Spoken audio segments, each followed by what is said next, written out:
selamat datang di channel YouTube saya. Kali ini saya akan membacakan thread Twitter dari @rasth140217 yang berjudul Panah Berantai Santet Kalimantan Menyerang Desaku. Dan sebelum mendengarkan, tolong like, comment, subscribe, dan share. Jangan lupa tekan tombol loncengnya. Terima kasih. Tahun 1983, warga desa kedatangan beberapa orang asing yang ingin membeli tanah desa untuk dijadikan sebuah tempat hiburan malam. Mereka terlihat berbicara dengan pembakal atau kepala desa ini. Si tamu itu terlihat sangat marah, sehingga menggebrak meja dan segera berdiri, berjalan keluar ruangan sambil menunjuk-nunjuk pada pembakal. "Kalian pasti menyesal tidak mau menjual tanah ini pada kami," kata si tamu itu sembari menunjuk ke arah pembakal yang hanya diam. Warga desa pun semakin penasaran mendengar kata-kata tamu asing itu. "Mau apa memangnya dia itu, Pak Pembakal?" tanya salah satu warga. "Biasa, mereka mau membeli tanah desa kita untuk dijadikan tempat hiburan. Walau bagaimanapun, tanah air kita jangan sampai dijadikan tempat hiburan," sahut warga.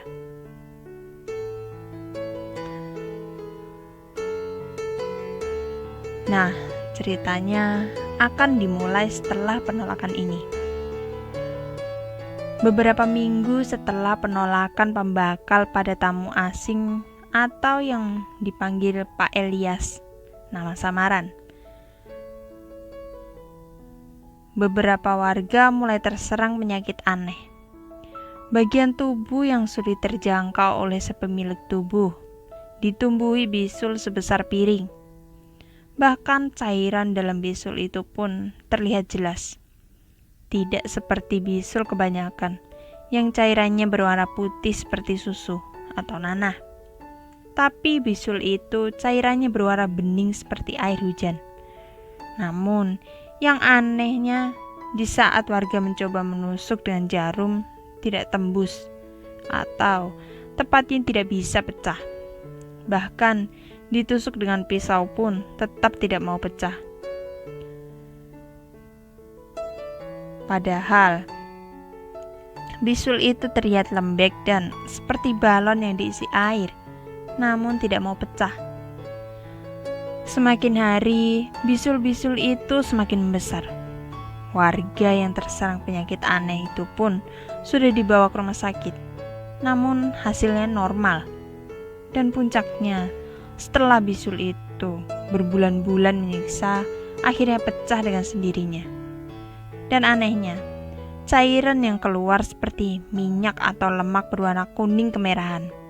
Baunya amat busuk. Dan setelah cairan itu keluar habis, bagian tubuh yang bekas ditumbuhi bisul itu berlubang, hingga bagian tulangnya terlihat.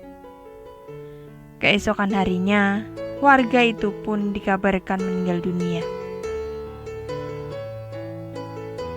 Teror penyakit aneh itu pun terus berlangsung. Sampai suatu ketika warga mulai resah dan mendesak pembakal untuk mencarikan orang untuk menghilangkan teror penyakit di desa itu. "Kita tidak bisa jika begini terus keadaannya, Pembakal." "Iya, saya tahu maksud kalian. Tapi kemana kita mencarinya?" kata pembakal. "Di dalam desa T ada dukun yang sakti, Pembakal. Kita coba jemput dia," jawab salah seorang warga yang istri dan anaknya baru saja meninggal. "Iya, kalau begitu kita berdua berangkat menjemput dia. Malam ini kalian bawa warga mengungsi ke desa sebelah dulu," ucap pembakal. Pembakal dan salah satu warga berangkat menggunakan speedboat milik desa. Singkat cerita, pembakal pun sampai di rumah dukun itu. Panggil saja nama dukunnya Amang Lehan, disamarkan. Kalian Islam ya? Apa kalian meminum air bikinan kami ini? Ucap Amang Lehan sambil tersenyum. Kami ini terserah Amang saja, ucap pembakal sopan. Iya, soalnya dalam caret itu tidak mungkin juga kami memasukkan daging babi.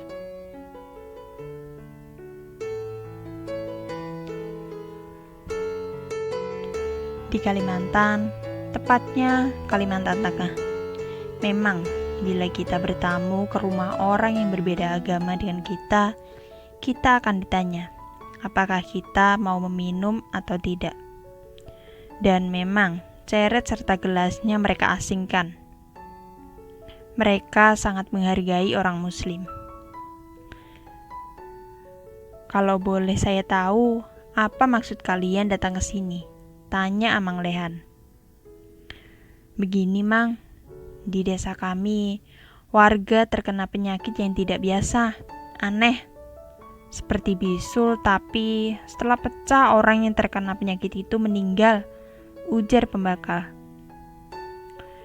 Kalau begitu, berarti warga desa terkena santet berantai, ucap Amang Lehan. Santet seperti apa lagi itu, Mang? Tanya pembakal. Biasanya ada sesuatu yang ditanam orang di tanah desa kalian. Menghilangkannya seperti apa, Mang? Tanya pembakal cemas. Orang mengirim santet itu, kira-kira apa tujuannya dan apa kemauannya? Kenapa sampai warga desa yang jadi korbannya? Ujar pembakal geram. Entahlah, mungkin orang iri, sulit dijelaskan. Nah, maaf sekali, kami ini hanya bisa menyediakan mie saja.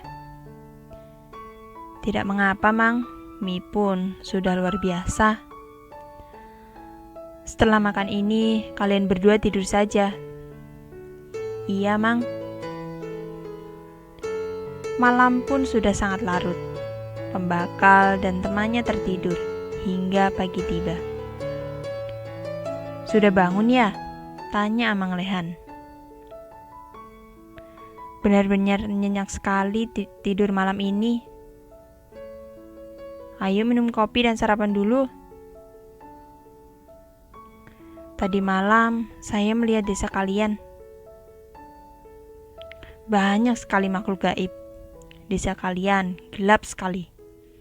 Menurut saya, ada orang yang ingin menguasai desa kalian. Terus bagaimana? Apakah Anda sanggup menghilangkannya? Saya tidak sanggup. Orang yang mengirim santet itu ilmunya lebih tinggi dari saya, ujar Amang Lehan mengeleng. Tapi ini saya memberi alamat teman saya padamu. Coba kalian datangi dia. Dia guru di pesantren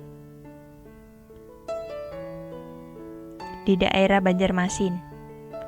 Di sini ada alamatnya. Saya yakin dia bisa menghilangkan santet berantai di desamu, ucap Amang Lehan seraya menyerahkan gulungan kertas pada pembakal. Kalian berangkat saja. Mumpung hari masih pagi, lumayan jauh perjalanan kalian ke sana, ujar Amang Lehan. Iya, kalau begitu, kata Anda, kami permisi dulu, Mang. Terima kasih banyak, Mang, ujar pembakal menyalami tangan Amang Lehan. Kalau warga desa, jangan dipikirkan. Jika mereka keluar dari wilayah desa, maka mereka akan aman saja, ujar Amang Lehan seolah tahu apa yang dipikirkan pembakal. Dan pembakal pun menghela nafas lega mendengar perkataan Amang Lehan. "Mari Mang, kami permisi." Mereka pun dengan cepat melesat melalui anak sungai dan segera menuju Sungai Barito. Benar saja, perjalanan mereka memakan waktu kurang lebih 4 jam perjalanan. Dan mereka masih harus naik untuk mencari pesantren yang tertulis di dalam kertas yang diberikan Amang Lehan tadi. Sekitar setengah jam mereka berjalan, akhirnya mereka sampai di pesantren yang dimaksud. "Assalamualaikum warahmatullahi wabarakatuh," ujar pembakal mengucapkan salam dari luar pagar. "Waalaikumsalam warahmatullahi wabarakatuh," sahut seorang anak muda sembari membukakan pagar untuk tamu yang datang. "Apakah Guru Hamidnya ada?" tanya pembakal pada pemuda itu. "Iya, beliau ada di dalam. Mari masuk ke dalam." "Abah Guru, ini ada yang mencari." "Assalamualaikum," ucap pembakal dan temannya bersamaan. "Waalaikumsalam," jawab Guru Hamid sembari berdiri menghampiri tamunya. "Masuk, masuk. Jangan sungkan-sungkan," ujar Guru Hamid mempersilahkan tamunya masuk dan duduk. "Baihaqi, buatkan minuman untuk tamu kita ini, Nak." "Iya, Bah," sahut pemuda itu yang tadi.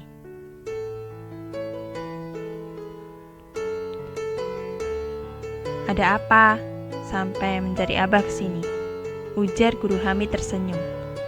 Dan pembakal pun menceritakan semua yang terjadi di desanya, hingga ia bertemu dengan Amang Lehan dan mendapatkan alamat pesantren itu. Astagfirullah. Jadi seperti itu ceritanya. Baiklah, setelah makan nanti kita langsung berangkat ke desamu.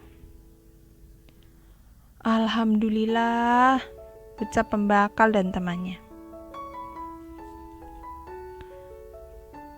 "Ini Bah minumannya," kata pemuda tampan yang bernama Baihaqi itu sambil tersenyum. "Kalian memasak ya, Nak? Setelah itu suruh santri yang lain siap-siap. Kita akan pergi ke desa paman ini," ujar Guru Hamid sembari menunjuk pada pembakal. Setelah beberapa lama, masakan para santri pun terhidang. "Nah, mari cepat makan, biar setelah ini kita berangkat," suruh Guru Hamid pada pembakal dan temannya. "Para santri kenapa tidak makan, Bah?"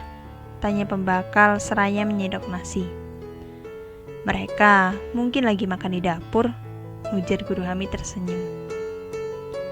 Setelah selesai makan, mereka berbincang-bincang sejenak dan mulai bersiap-siap untuk berangkat. "Baihaqi, tolong panggilkan santri yang lainnya dan bilang Abah menunggu di lanting." Lanting adalah rumah yang terapung di atas air. Kalau di daerah Kalimantan Selatan, biasanya di bawah lanting dipasang ribuan bambu agar bisa mengapung. Tapi kalau di daerah Kalimantan Tengah, di bawah lanting biasanya dipasang batang pohon yang ringan. "Iya, Bah, nanti kami menyusul."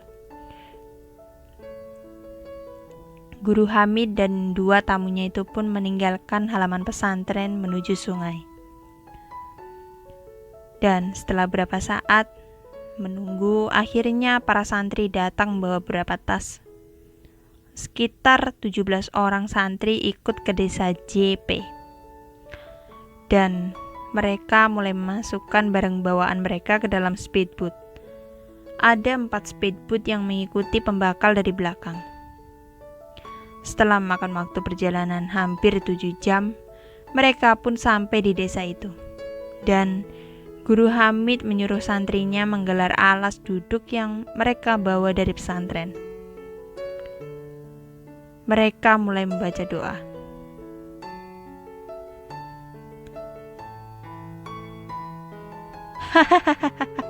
"Bangsat," teriak warga yang bersama pembakal.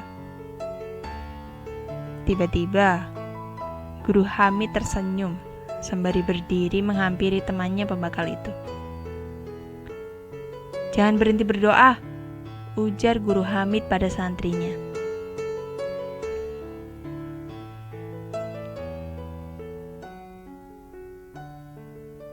"Siapa kamu?"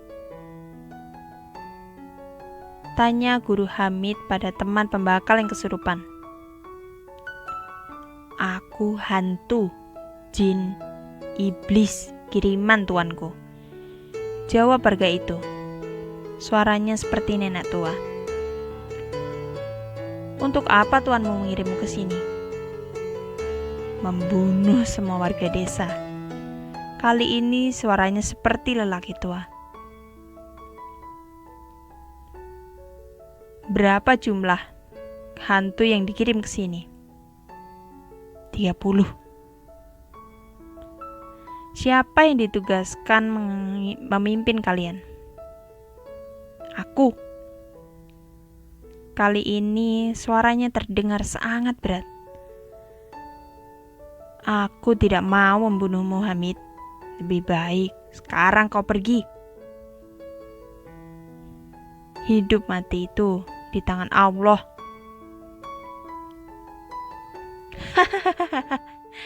"Alah, bangsa kami paling kuat, lebih kuat dari kalian." Para santri yang mendengar itu mulai berzikir.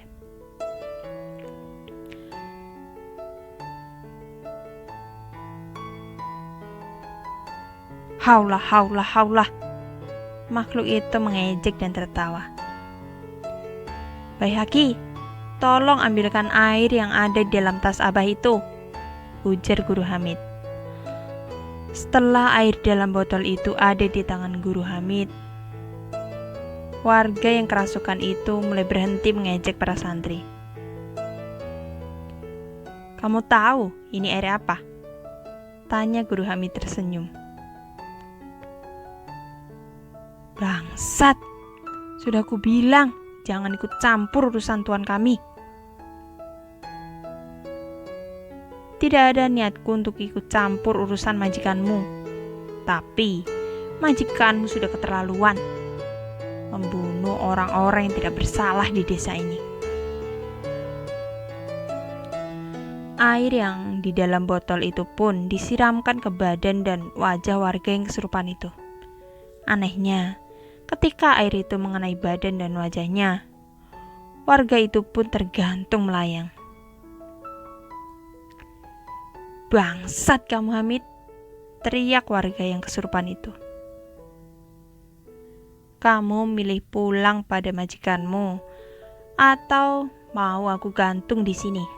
ucap Guru Hamid. Warga yang kesurupan itu diam saja. Matanya terpejam dan mulutnya terus-menerus meracau.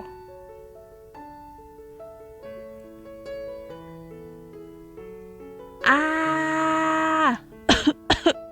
teriak para santri dan pembakal yang disertai batuk berdarah.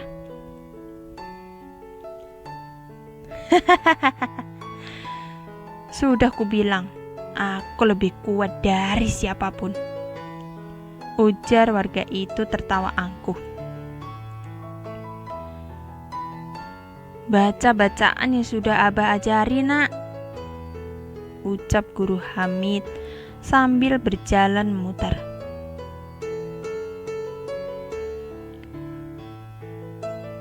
"Tidak ada yang lebih kuat melebihi Allah." Guru Hamid memukul warga itu dengan daun sawang.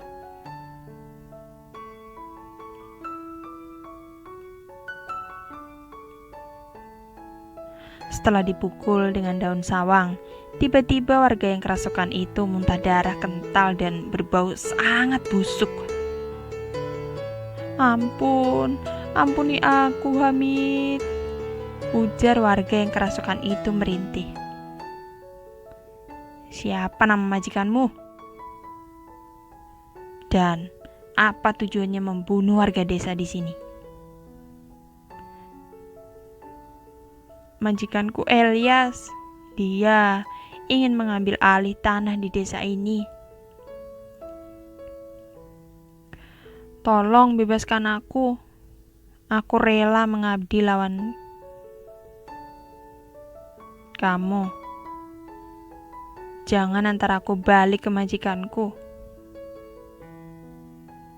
Aku berjanji, aku tidak akan pernah mengingkarinya.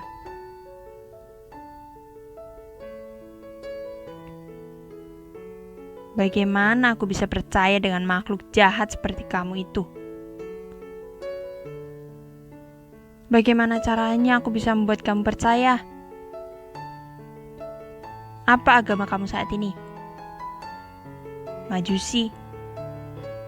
Maukah kamu ikut agamaku dan berjanji atas nama Tuhanku?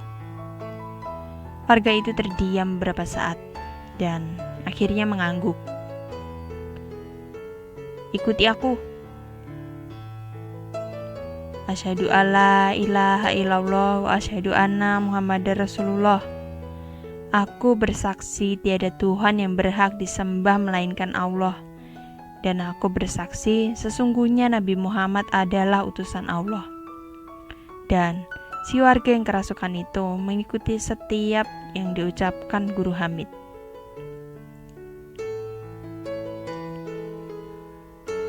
Dan aku berjanji tidak akan mengganggu umat muslim lagi.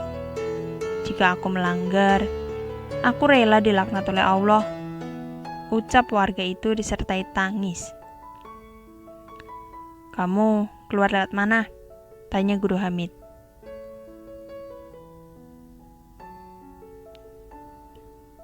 Aku masuk lewat dubur dan aku mau keluar lewat telinga. Belum sempat Guru Hamid mengucapkan sesuatu, warga itu mengerang kesakitan dan memuntahkan cairan berwarna kuning bercampur darah. Dan dari telinganya keluar darah segar. Astagfirullah, ucap mereka semua. Kasihan sekali dia ini, kata Guru Hamid. Setelah beberapa saat kemudian, warga itu mulai siuman. Tapi dia sudah tidak bisa berbicara lagi. Dan indera pendengarannya pun rusak. Pembakal menangis melihat temannya itu. Baru saja istri dan anaknya meninggal. Sekarang dia menjadi cacat. Setelah meminumkan air kepada warga itu, Guru Hamid berwudu dan sholat di tengah-tengah lapangan desa itu. Setelah sholat, Guru Hamid berjalan ke arah pohon kariwaya atau beringin dan menggali tanah di bawah kariwaya itu. Di sana ditemukan sebuah bungkusan kain kafan yang berisi sesuatu. Namun, Guru Hamid tidak membolehkan orang lain melihat isinya. Setelah didoakan dan disiram dengan air yasin, bungkusan kain kafan itu mengeluarkan bau yang amat sangat busuk sebelum akhirnya terbakar dengan sendirinya. Alhamdulillah, ucap mereka semua.